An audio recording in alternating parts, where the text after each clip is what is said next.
Yeah, g'day everyone. Welcome to the TryPod Live with Winnie and Clarkey. We're here to break down everything we've just seen in round 16. We'll talk a little bit about Ben Hunt's future, recap all of our bets for the weekend and see where we're at. Before we get to all that and more, Winnie, how are you going, my friend? Yeah, not too great, mate. Can I give you a super quick rundown of my weekend from a footy perspective? We'll talk about each game, but this was how my weekend went. First of all, I threw in that extra best bet. I thought the Cowboys should have been favourites over Penrith, and when I mistakenly read that line, I didn't come up with the best bet. Once we were previewing it live, people saw the making of the sausage. I said, hang on, Cowboys are underdog. I'm not sure that should be the case. We took plus 2.5.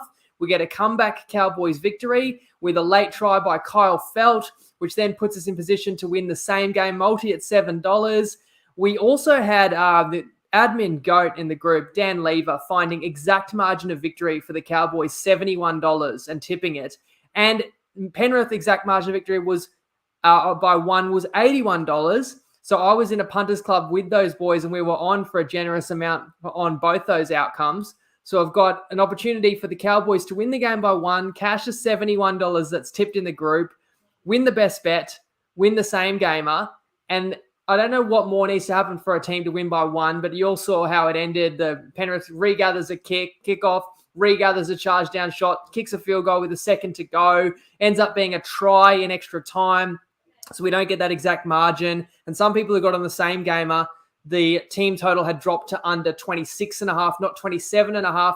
Cowboys scored 27 and win. So that was pretty bittersweet, left a foul taste even after winning a best bet and a same gamer, and it was downhill from there. Then we were on the Knights for a best bet, and God, it was ugly. If you watched it, I don't need to tell you how many tries the Knights butchered, but it's their own fault, and their defense wasn't good enough either. Lose the game by 2 points, don't cover the line. It gets worse. Next best bet is Manly in the first half. KO Weeks is in the sin bin. Next minute, it's 12-0. They never really recovered from that. It just got worse and worse. Manly blown out. And then, all right, can the Tigers bring us something back? Concede an early first try. But when Alex Twal gets on the board for the first time after 116 games, you're thinking, yep, it's the Tigers' night. Campbelltown's rocking. Those were the only points that the Tigers scored. They're blown out as well. That's a reverse sweep, a shocker Saturday for me. And then on Sunday, today, just watched Cronulla, who was, pretty close to a best bet. And I said I thought that they'd probably do to the Bulldogs what Melbourne did to them. Of course, when Matty Burton gets pulled into the Blues squad on the back of Latrell being scratched, we're going to talk All Origin Tuesday. What chance did the Bulldogs really have? But it annoys me. I almost felt like, they're covering that line for certain. And what happens for the second week in a row? I watched the Bulldogs put out a pitiful performance. So I'm sitting here with my tail between my legs and I really didn't enjoy much footy this weekend after the 79th minute of the Cowboys game. But you know what? This is a little bit off script. I think that's just the reality of gambling. And you do see maybe some other podcasts or pages out there that, this is what we've done this year. And they're only ever showing the winning slips. Whereas, it's just the reality of gambling. You simply cannot win every week. And we're going to have some down weeks like this. We're going to have some good weeks. And I'm sure you'd agree with that assessment. Yeah, that's right. So, it's not too bad in a weekend where we still won the same game or at least at $7 and I'm still just filthy. But, hang my hat on the best bet record and it's one thing, and I never want to make excuses and you're not going to win all the close ones. But when you lose a couple in a row where it's not even close, you also do want to go back to the drawing board, which I'll get into a little bit more what I think went wrong in those games. But I thought, let's talk Ben Hunt. That's the news of the weekend, Clarkey. So what have you heard? What's the latest on this scenario? Yeah, I think this is a great topic to dive into and something where we've kind of almost pivoted the show in the recaps a little bit, talking about the biggest thing for the week, whether it's the Origin team list, etc. So News Corp, Sydney Morning Herald were reporting throughout the weekend that Ben Hunt has asked the Dragons for a release. It was still hearsay. The Dragons hadn't confirmed it. He then sent a text to Buzz Rothfield, who confirmed absolutely he does want to leave. And the Dragons have also confirmed as much in a statement. The Dragons do say in that statement he will not be released. And their incoming coach, Shane Flanagan, said, he'll be our captain and our halfback and we'll move forward. He's got a contract. I haven't bothered him because he's in Origin camp, but we'll chat after the game. Where it gets interesting here for the Dragons is there any purpose in keeping, and what message does it send to the rest of the team that you're forcing the captain to stay when the captain who's supposed to be leading all the other young men in the squad doesn't want to be there? So I look at three clubs immediately, Winnie. I think the Tigers are a chance with Luke Brooks not likely to stay there. I think the Bulldogs will absolutely be interested. Gus Gould did somewhat try to get him across the last time they came off contract. And the other one that obviously really excites me for personal reasons is the Gold Coast Titans. I understand we're really keen on him, and all our fan pages on Facebook are going crazy. Left field option, though. Sydney Roosters. We saw Luke Keary knocked out again this weekend. Not knocked out, sorry, broken jaw. Did fail his trying that, but broken jaw. Starting to get older with injuries.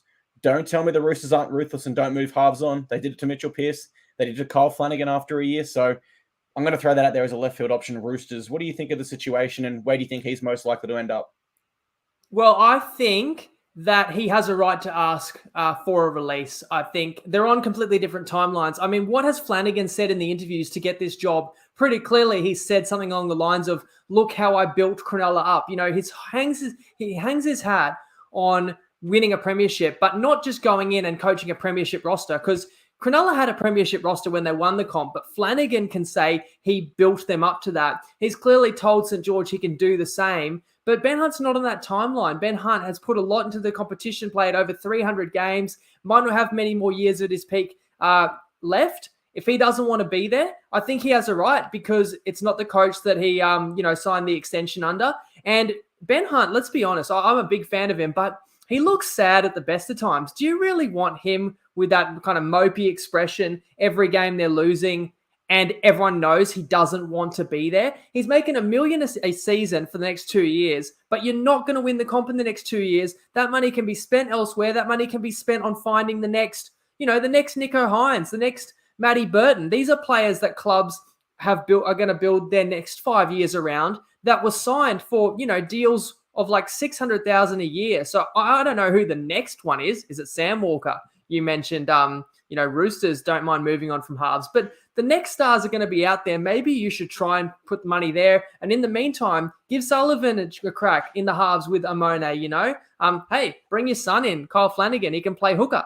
And then you've got a young spine. But I want to do something fun with Ben Hunt, even though the Dragons are saying they're denying it. I think this is not the last we've heard of it. I want to do elevator pitch, and I'm going to give it to you. So this is 30 seconds or less, and I'm going to give you Gold Coast Titans.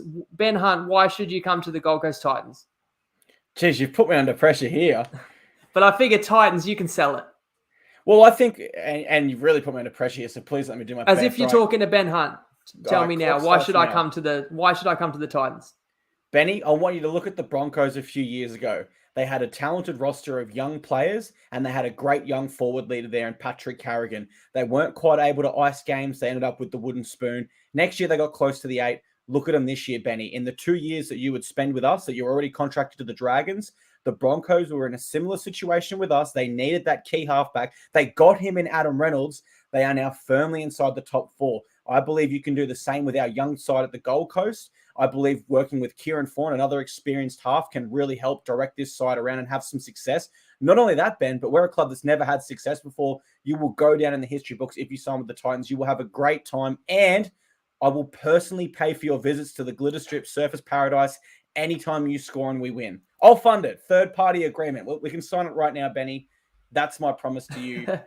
Will he trust me? Someone send that to Benny and make sure he sees that. I'm coming back around to you for West Tigers and Roosters. I will do the Dolphins elevator pitch. Ben Hunt. We've got Marshall King at 9. We've got Isaiah Katoa improving, young half, international experience. We've got the Hammer at fullback. You're coming in to make it, an electric and contending spine. You got Wayne Bennett is your coach. You get to live in Brisbane. You know that the forward pack's got veterans, but also some young up-and-coming guns like Gilbert. And it's also a team where you can build your legacy and probably take over the captaincy as well. Come to the Dolphins, Benny. But if it was the West Tigers pitching him, Clarkie, what do you think they'd say to him? We've got money and hopes and dreams. And we think you can help with our hopes and dreams. And you know what? And I think they can leave it at that. And then if they're the Roosters, it could be something like this. Hey, g'day, Ben. Thank you for meeting us in this cold, dark alleyway at 2 a.m. in the morning. Here's a brown paper bag. And if you are interested, there's plenty more of those to come. And that Mercedes I drove in, Yeah, you can drive out with it, mate. Take it. I've got my mate coming to pick me up at Lambo, so you're all sweet, Benny. The I think that's Tigers how it can would go. say Coruscant, Jareen Buller, is Benji Marshall an appeal? Is more like a peer to Ben Hunt rather than an idol. I'll throw a couple more. Well, you said Bulldogs, but I'll do their pitch. We've got Matt Burton, we've got Reed Money, we're getting Crichton next year. Kick ours, on ice. Don't watch us recently because we've been hot garbage. Think about what we can be. We haven't had success for quite a while. You fit in seamlessly, and we're instantly a contender.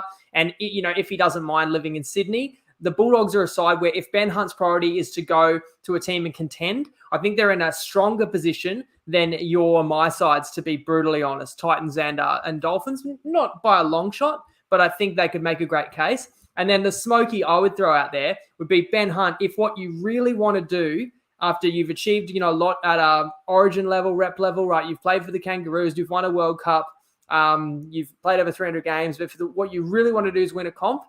You know where you can probably win a comp? Back at the Brisbane Broncos, back where it began, if you're willing to play 9. Because if Ben Hunt was, and he hasn't said he is, but I'm just saying if all that mattered was winning a comp, he could go to the Broncos. He'd have to take less than what others were offering, but he could live in Brisbane where he has family, and Brisbane would be the favourites to win the comp. I don't think that's going to happen, but I thought, you can't rule that one out either. And while we're on, total speculation, the news today, I'm glad that Kavana has mentioned it. RTS not being picked for the Blues and Super Rugby, not being picked for the All Blacks. So he's sitting on his hands in Auckland. Let him have an early release. We already know he's signed with the Warriors next year, but why wait till next year? Join in. That would be so good for the NRL. I'd love to see that too. I'd love to see it. And you've only got to say to the Auckland Blues, if you're the Warriors, hey, during COVID, we released him to you early because we didn't need him at the time. You clearly don't need him any further. Let's do the right thing here. We did the right thing by you. And to circle back to the Bulldogs one, I took a note while you were speaking. I think you could also use the Gus Gould card and say, hey, before I rebuilt the Panthers to what they are or assisted in that rebuild, I signed James Maloney as a veteran half to lead that team around. Look at where they are now. You could do the same here, Ben, and be very important to what we want to build at the Bulldogs. So there's a lot of options for Ben at the moment.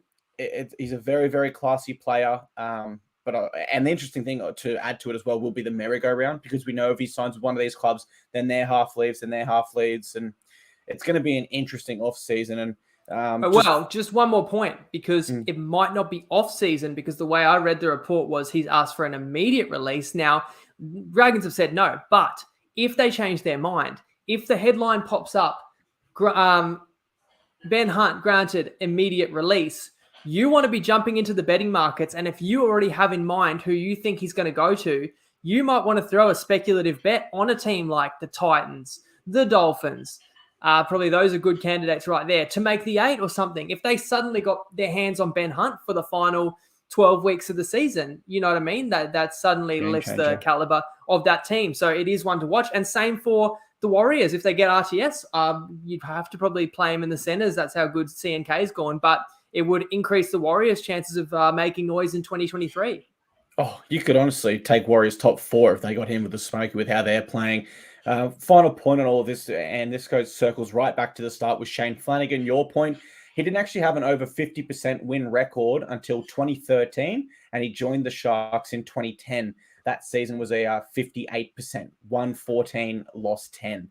So I think the point you raised that he rebuilds over time is certainly a great point, because with Ben Hunt's current deal, he would, unless he re-signs with the club, he's not there for that anyway, given off recent success that Flanagan's had anyway. Should we jump into the footy? Yeah, let's do it. 5 games. I know Origin fever's in the air, but we got to quickly talk about what we did witness over the weekend. Yeah, is an Origin fever in the air. Cowboys versus Panthers Friday night. Cowboys get up 27-23 in extra time. I went with Scott Drinkwater for my MVP. It was tough to go anyone else with that spectacular final moment that he had. This was game of the round for me, absolutely. If I had to say a negative for the Panthers, which keep in mind they did have 8 players out, their second half was somewhat disappointing. The only point they actually, was a point, and that was through the field goal in the 79th minute. So I think that they can still take positives, because you see young sides like the Titans now, or the Broncos in the last few years, when they have these young sides, but not quite the veterans there to steer the ship, they can go off the rails a little bit in second halves in particular. And so I think that's what you saw there with the Panthers. Just so many young players weren't quite able to overcome a halves pairing of Townsend and Dearden, who knew exactly what to do. I think it's as simple as that. And as for Cowboys, it keeps their season alive. It's really as simple as that. It didn't matter how they won. They just had to win. And I also had a note here that Jason Tamalolo was awesome in his return with some really, he just bends the line. Just like Payne Haas does for the Broncos, he bends the line, and that allows all the other forwards to have impact that set, or the halves to play wide early, giving them those options. What do you think of this one?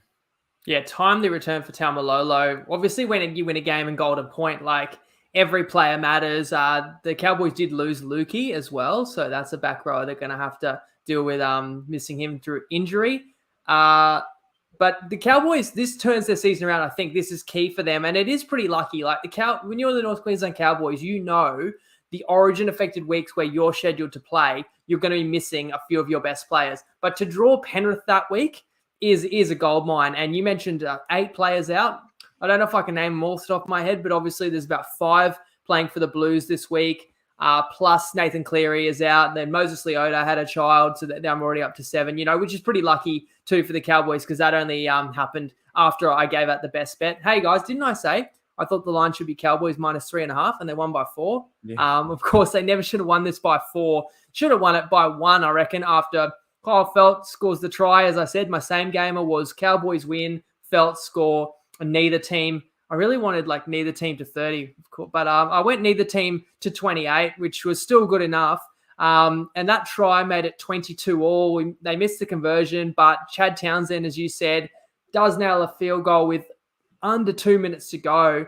And once again, Penrith recovers a kickoff, just like they did against the Knights, and kicks a field goal. In fact, they got 2 different shots at it. I go back to the fact, it's Dan tipped, to be fair, Dan found this exact margin. It's definitely overs when it's paying, I think, anything excess of $40. It's not a debate. That's a good bet if you think a game's going to be close. He did tip the Sharks to win by exactly 1 at 80-1 a week ago, and they got pumped by the Storm, and he is copping it that heavy. And I said, mate, don't shy away. You see it again, you like it again, go again. And he tips it for the Cowboys, and I just thought it was going to be a legendary pod night. I thought we were going to get it. And even once it was 23-all in extra time, you still got a very good chance to win by 1. Although the Cowboys at one point looked like they might win by 2. I know what you thought about the moment where they got a penalty on halfway and went for the shot. I think I'm in the minority. I'm okay with going for the 2 there, actually. I just didn't want them to because I wanted the Cowboys to win by 1. But what did you make of that? A lot of people thought it was insane. They should have, kicked the penalty and then set up for a field goal. But the hard part, of course, with field goal shots is when everyone knows it's coming, it can get, you can get a lot of pressure on the kicker, which ultimately happened for the final play, which is what led to the ball finding Drinkwater's hands and beating a few on the outside for the winning try. So the Cowboys don't matter how they won. But yeah, any other, thoughts on the key moments in that one, Clarkie? Yeah, and the Kyle Feldt one's definitely one that, if we weren't looking for rapid reviews around this time, we'd absolutely have to talk about that. That's just, and we will, because I thought it was the wrong decision. 58, you've got to kick it at least 60 to get the ball back at minimum. And I know you make a great point where the pressure that actually comes when you're going for a field goal, but if you kick for touch, you get to tap the ball. There's no markers. So if you get back 10 meters off that, you're going to be taking a field goal, potentially 30 out at worst with not much pressure. I just think that was 100% the play. I mean, that's a good point. I've never really seen anyone do it. I mean, apart from Nathan Cleary to tie the game against Penrith, but there was only 10 seconds left. Yeah. But when teams need a field goal, they wait for that fast play the ball. But I have sometimes thought that you literally probably couldn't stop someone tapping it and then throwing it backwards and having a shot. Look, I just think kickoffs these days, they can land it in the in goal, and they're often trying not to kick it out on the full. If players kick it out on the full when they're not even trying to, then when you are trying to, and Feldt has a big boot, I thought he should have had the length. And then it's obviously hard to be accurate when you're trying to kick it that far, but he managed neither. In the end, we're all, dirty. And I acknowledge that I shared that same game on Better, and I made it. It wasn't a custom market. It was just one that you could build yourself, which meant that everyone could back it, because I had people complain to me if they were restricted on promos, they couldn't back that. But when the total had tweaked by a half a point or a point, it made the options that you could select, it dropped them by a point. So I know a lot of people got on Friday Arvo and got either team under 26.5. which is absolutely brutal to lose that same gamer. So, that hurt me as well. And, probably don't need to litigate it any further, but it's a big win for the Cowboys. And it's just, I don't know, it's one of those games where you just feel like the punting gods sometimes just don't want you to have that juicy win. Yeah, that's exactly how it felt. And I guess, to end on a positive note for the Cowboys, 1 or 2 more wins, they're in that top 8, and we're starting to forget about their poor start to the season. So, and I said on Wednesday, like, if you can get them at $6 to make the 8, like, I'm not saying I think they will, but that's definitely a good price. It's probably half that now. Yeah, it's a value play. Absolutely, it's a value play there. We had a super Saturday. I wasn't so much of a fan of this coming into the round. I would have liked if they evened it out just so we had a game on Thursday, and that's just how I prefer it. But we kicked it off in the Hunter Valley. It was the Knights v Roosters. Roosters walked away with an 18-16 point win. My MVP was Nat Butcher, who I'm going to give a big rap to, Winnie, because I just keep going back to, it would have been like 6 or 8 weeks ago now. I said, I think he could genuinely play Origin and he wouldn't look out of place. He went to prop, usually a back rower, still had the exact same output, if not more, and was just awesome for them, scoring a try as well. But I went through and had a look. This is the 4th game this year the Knights have lost by 4 or less points. They've lost They've lost 1 by 4, 2 by 2, and the field goal loss to I think it was Penrith as well. So, I mean, if the Sharks had a loss today and the Knights had won 2 of those games, they'd be in the top 4. That's how close this competition is. It's so wild to think that, because we do not look at the Knights right now and think they're a top 4 side. But this competition is so tight that they could end up finishing this season looking back at those 4 games and thinking, damn it, we let it slip. We were there. The top 8 was all ours. For the Roosters, I hate to be critical of them again. Maybe I just expect too much because they've been at the top for the whole past decade, but it was unimpressive again. I mean, I know that they were missing their 2 best players in Teddy and essentially Luke Keary as well, but this just isn't the side that I tipped in the preseason to win the premiership. It's just not. The previous Roosters would have players come in. Manu was running 400 meters in the World Cup. Not saying it's his fault, of course. I'm just offering that their players did, step up to new levels when their players are out. Next week's going to be interesting for them. Teddy will have to back up. There'll be no Luke Keary, and we know there'll be no Sam Walker. So I think Teddy's going to back up, and I think that means their halves are going to be Manu and Sandon Smith. Don't love it. Don't really hate it, but it's not their best. And it is against the Raiders too. So, I mean, good for the short term. Roosters got the W. Knights, ultra disappointing. But I do think that the Knights probably have a little more joy coming and the Roosters have a little bit more pain moving forward. Do you agree with that? And how do you see this one? Like, I have no regret at all of kind of pinpointing the Knights as my smoky and a team that could make the 8, because I just feel like this is a total season of what ifs and how close what could have been, what should have been, maybe.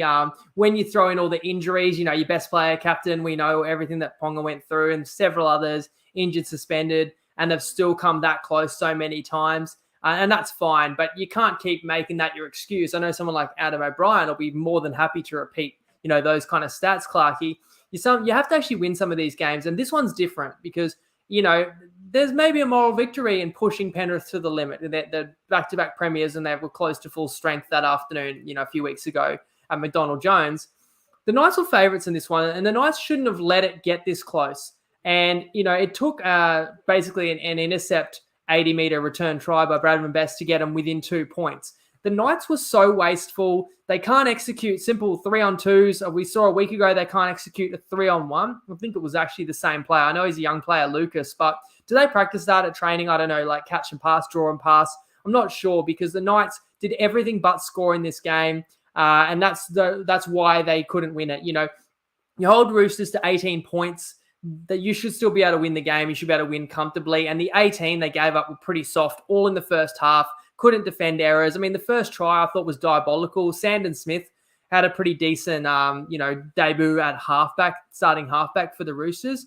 But how he got through, it was Jacob Saifiti, because Daniel Saifiti was scratched, was unbelievable. And when the Roosters made a tackle break, and someone else who made quite a few on the afternoon was Joe Manu, who just can't be tackled, it seemed. And half of the Roosters' attack in this game was Joe Manu run sideways, 3 people will fall off him, and they'll make a line break. But the scramble defense wasn't there either, so there's no desperation. And you've got 20,000 plus loyal fans on a Saturday afternoon. They'd love to see someone come across, make a cover tackle. Dane Gagai couldn't do it. He couldn't stop Tupou when he had a real opportunity to.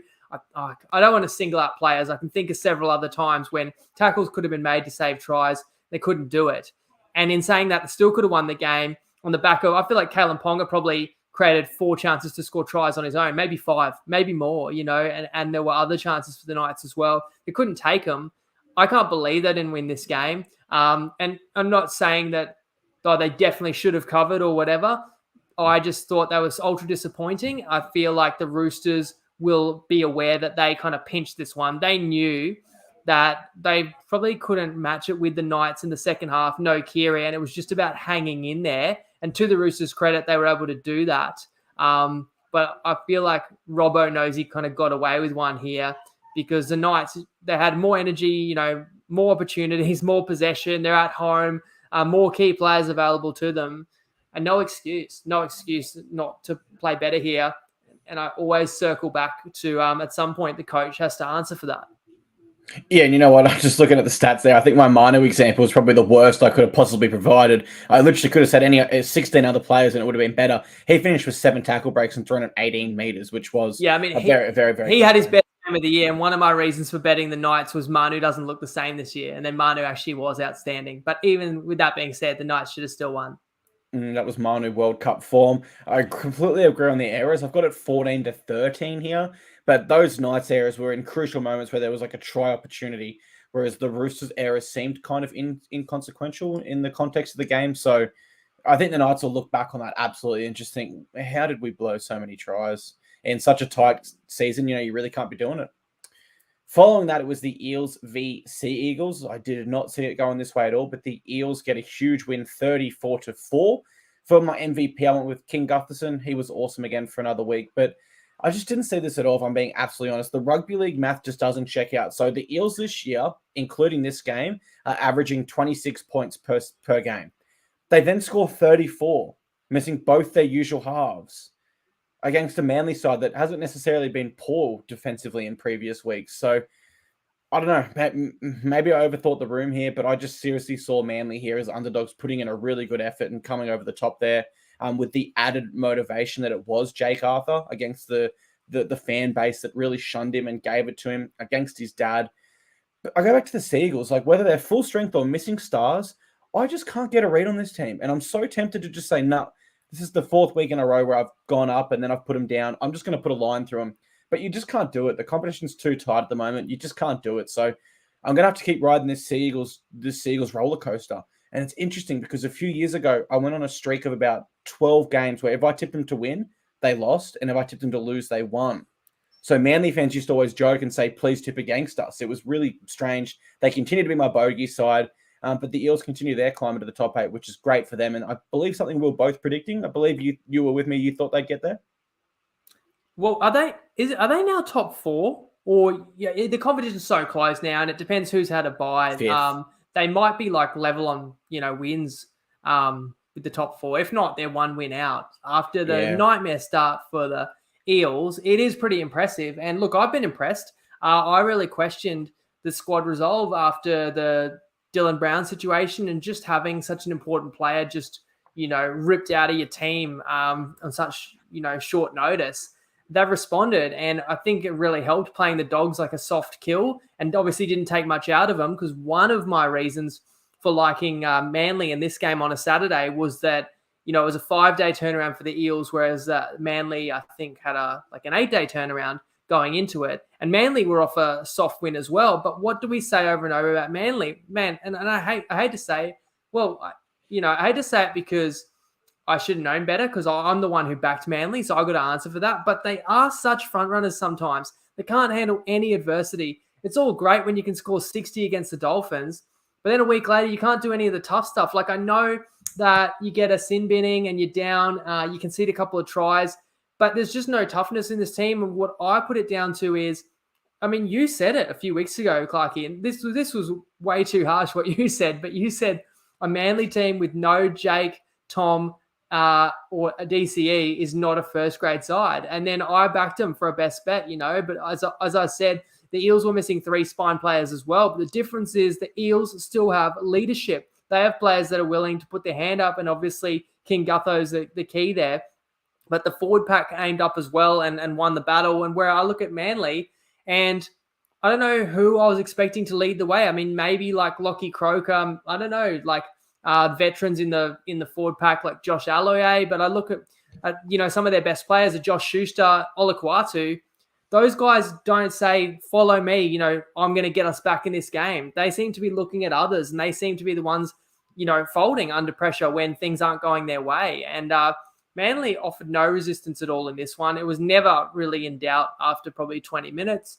And they're lucky. I mean, you can say they held firm in the second half to not let more tries in. But again, the Eels are far from full strength spine there. And the Eels were probably happy to just control the game and keep, a low exertion 2 points there. And again, look at the teams that I bet on Saturday and why I'm, having to swallow this really tough medicine. I went a team coached by Adam O'Brien against Trent Robinson. I went a team coached by Anthony Seibold, who I still have my doubts about, someone that got paid $1 million to not coach a team a couple of years ago, coaching against Brad Arthur, who I've always rated. And then Sheens going up against Bellamy, who I consider as good as any coach there's been in the last 20 years. So that's on me. I kind of feel like the teams that I backed this weekend, it should be factored in that they haven't been as successful as the team they played against. So I can't make that excuse. It's not as easy as pick the team with the best coach and the best players every week because it's all factored in. But I just feel like yesterday, some of these sides just did not compete at a necessary level. And I do question, coaching as much as anything else. Yeah, it's a great factor. Another factor to consider is definitely what's coming through the comments right now, in particular one from Seth Prescott here on Facebook. Schuster struggle, guilty of being too fancy at times, sorry.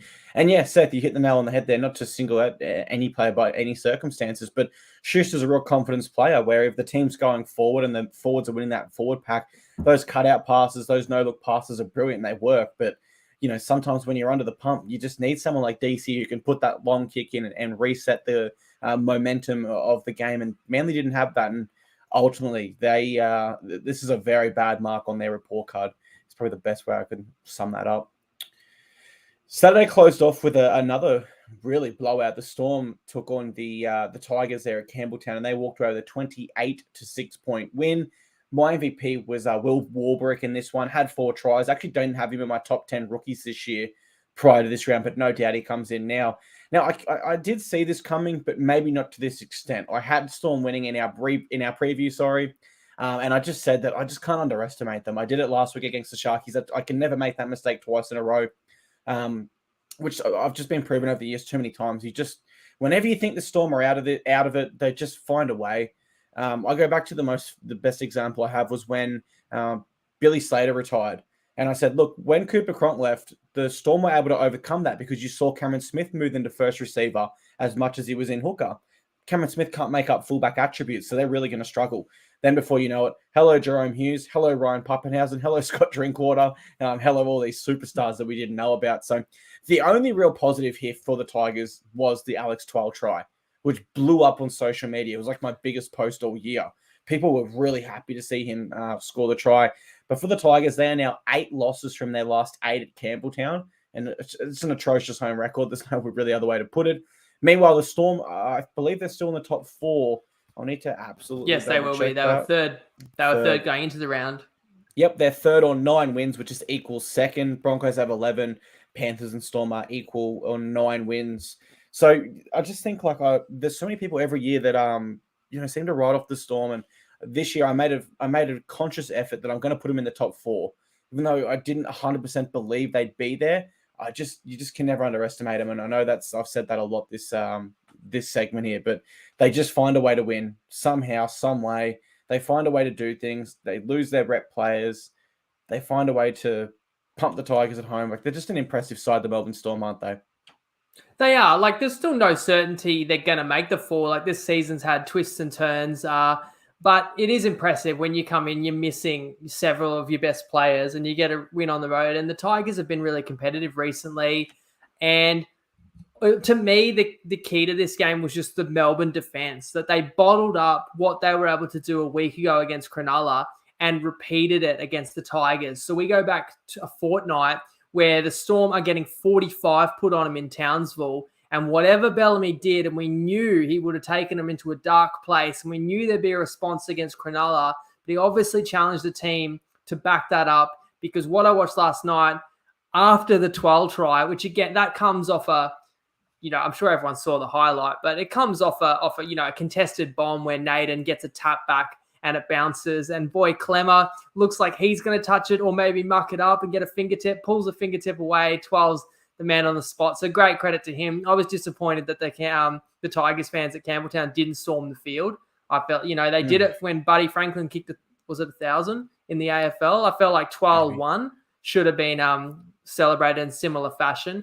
And, the commentator, Mick Ennis said, hey, pack her up. That's the moment we all wanted to see. Let's call the game there. And I wish they had, because my best bet's plus 7.5. But the Tigers never really could pierce the Storm line. And put under pressure a lot, but defensive pressure causes errors. And the Tigers had untimely errors, and then they weren't starched enough defensively themselves. And Sheen says afterwards, we looked like, a team that had our spine ripped apart. I'm sorry, because you lost Coruscant and Luke Brooks. The opponent lost Cam Munster and Harry Grant. You're playing in the NRL. Simpkin, has been a starting hooker in first grade. You've got Wakeham. You chose to play Toa at 5'8". You can't make excuses about that, putting that kind of output, in front of your home fans against a side that had 6 out themselves. So the Tigers were pretty poor. I don't know, after going that close to Canberra, did that sap them because they were far from their best against your boys, Clarkey, and then now so poor yesterday. But again, when your opponent is just locked in defensively, then it can kind of force you out of your game plan and make you uncomfortable. And that appeared to be the Tigers, where nothing was working for them, and then they're trying too hard. And that just made things worse and just allowed the Storm to extend the lead further. Well, maybe he does have a point here. I brought up the stats and I was going to jump on with what you're saying there. But so they actually did tackle at a higher efficiency than the Storm. They only missed 21 tackles to the Melbourne Storm 36. So defensively, and they of course they did make an extra 80 or so tackles in the Storm. So maybe he has a point there. But I mean, I go back to his comments at the press conference when. What did he say that time? Or Adam Reynolds was the difference tonight after they lost by like 40 or something. Yeah. And I just think come on, man, you can't get maybe when you coached in the 2000s, you could get away with that because media wasn't as a bigger thing. But come on, man, if you're throwing statements and out I thought the Tigers had kind of gone in the right direction. They've unearthed some talent like Fanua Bole is awesome, Jerome Buller, right? But when you become an excuse-making coach, I feel like it bleeds into the squad, and the squad think they've got excuses. I hate it when coaches, around Origin time, and this wasn't even because of Origin. As I said, Coruscant and Brooks are both injured, but coaches say, oh, yeah, you could really tell we were missing, key players. Teams like the Storm have had to miss all their best players through Origin periods every year and still go out and get scalps at this time of year or go bloody close. So how important is it? Can you come up with a game plan and can you plug some people in there and still get a result? Some coaches can and others can't. The ones that can't have all the excuses why they can't. But maybe they're just not operating at the same level. Well, mind you, the baby Broncos have been doing that for years. And to close out on coaches that don't make excuses, one I've been really impressed with this year is Andrew Webster from the Warriors. Felt like they've had some games with some tough calls went against them, and he just says in the press comments, that's all right, we've got to be better than that. The call was made, we've just got to be better. And I love that attitude from Andrew Webster. A big fan of how he goes about his press conferences. Final game of the round, we just saw it a couple of hours ago, was the Sharkies and the Bulldogs at PointsBet Stadium. Sharkies get up 48 points to 10. My MVP in this one was Nicholas Hines, who had over 200 meters. Really, really impressive game by him. 2 try assists, 3 line break assists. It was a classic Nicho Hines performance where he just had his hands on everything, never really overplayed his hand. I guess he did send a little bit of a reminder to the Blues. This is what I can do. To take notes from this game, it's pretty much just the brilliance of the Sharks attack. 10 line breaks to 3 for the Bulldogs, 57 tackle breaks to only 34 for the Bulldogs. And I kind of go back to the start of this week. And when we were looking at this game originally, the line was at 12.5. And Matt Burton was still at that stage there for the Doggies. And I remember I was really on the fence. Then when Burton got ruled out, it moved to 17.5. So 1 try. And I sat there Well, and I thought, in fact, it was 15.5 straight away. mm, So then I think people realized there's kind of a critical mass thing there where the bookmakers might believe Burton's worth 2.5, 3 points, 3.5 over his replacement. And that was the initial move.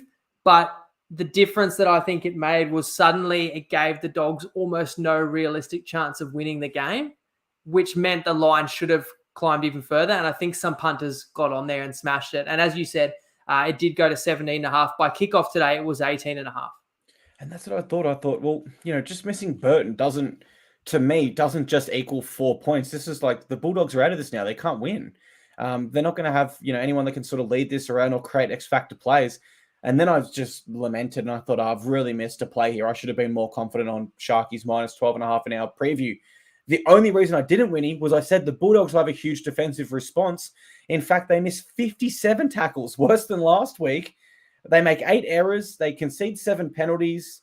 And so I just think that Cameron Serrato is going to be ropeable. And maybe not next week because they have the bye, I believe, but the week after, we could see some big change to this Doggies side. And I think it starts with Kyle Flanagan coming back in somewhere because he was really good today in his NRL return. But outside of that, I couldn't take too many positives out for the Doggies. Were you able to take any?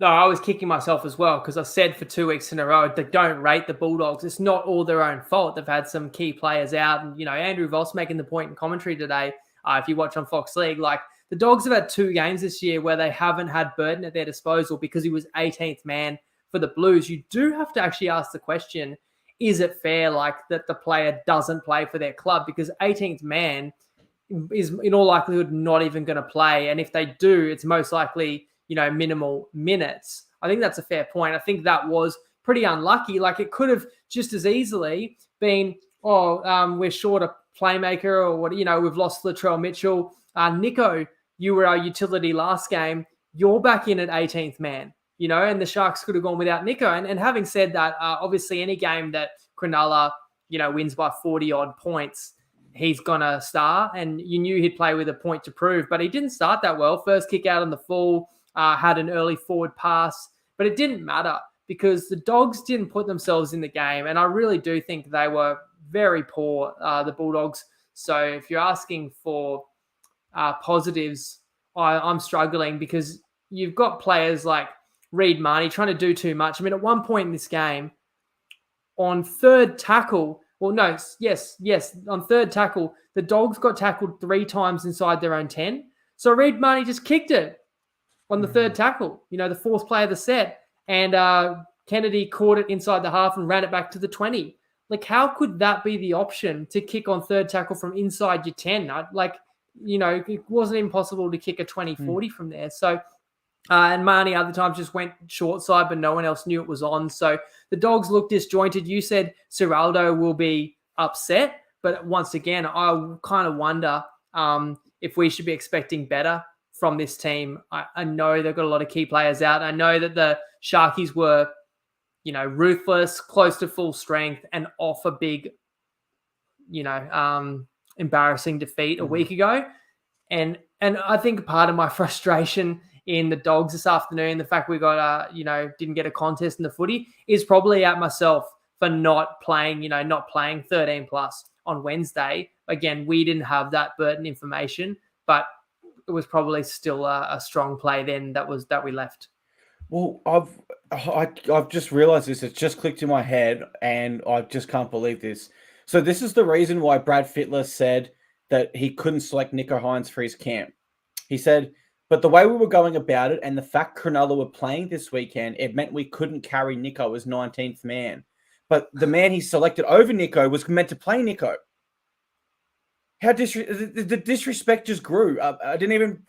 oh, my God. This did not piece in my head Winnie until now. The disrespect for Hynes grows again by the Blues. Well, I think, can I be completely honest? I don't think Fittler wanted to bring him into camp and being sad around camp. I don't think he wanted Nicho, who would naturally still be disappointed.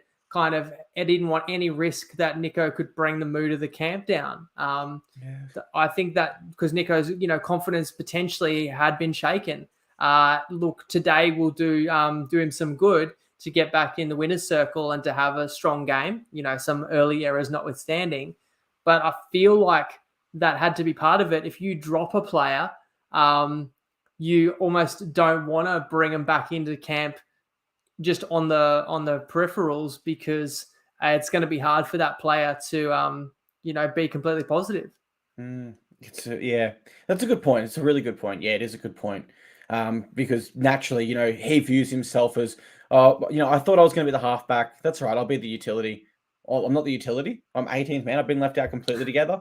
And so yeah, you do raise a good point. But I think you've made a great point about Fittler's justification for not picking Hines in his extended squad, but then he picks Burton. So it was basically just an excuse. So look, I don't blame Fittler. Like, I know there'd be some Bulldogs fans saying, why couldn't you pick a player who was on a bye this weekend to come in and be your 18th or 19th man? He has to pick the best player in his mind to do the job, because there is a possibility that, one of your halves gets knocked out through foul play 5 minutes into a game and category 1 at HIA, and you do need to bring Burton in. And Burton could play 70 minutes in one of the most important origins, recent memory. So I understand that. I just question it from NRL rules, because it never used to be the case. The extended bench never used to, miss club games. Of course, Origin's just about all anyone can think of. And we will be doing a Game 2 preview with exclusive markets as well, Tuesday, 6:30. Yeah, final point on that. Reid Marnie was actually the Maroons' 18th man or 19th man one. Went back and played for the Eels, got injured. Harry Grant got injured in camp the next day, and all of a sudden Maroons were like, oh my God, McCulloch used to want to play Origin, man. So yeah, it's a good point. It can happen, definitely. But yeah, so I guess to finalize this one, Sharky's brilliant. What we expected from him. Bulldogs, some real questions have to start being asked, and I think we will see some big changes to their side. That's all we've got time for tonight from an NRL perspective, but be with us Tuesday at 6:30 p.m. We're going to preview Origin Game 2, give out exclusive markets, bets, break it down, look where teams have strengths, weaknesses, and anything else you can come up with. It will be there. It's going to be an awesome preview. Of course, then Origin will be Wednesday night, so our NRL preview will move to the following night, Thursday, 6:30 p.m., where you can join us right before the women's second Origin game will kick off, actually. We'll wrap up the show, then we'll all head over to the TVs and watch that as well. So, yeah, thank you very much for being here with us tonight, guys. Hopefully you had a good weekend, and we will see you on Tuesday to preview another Maroons win. Thank you very much. See you Tuesday, guys. If you ordered TryPod merch, you might have already received it. And if you haven't received it yet, you will be getting it this week. So look forward to that. And we look forward to your company on Tuesday. Lego.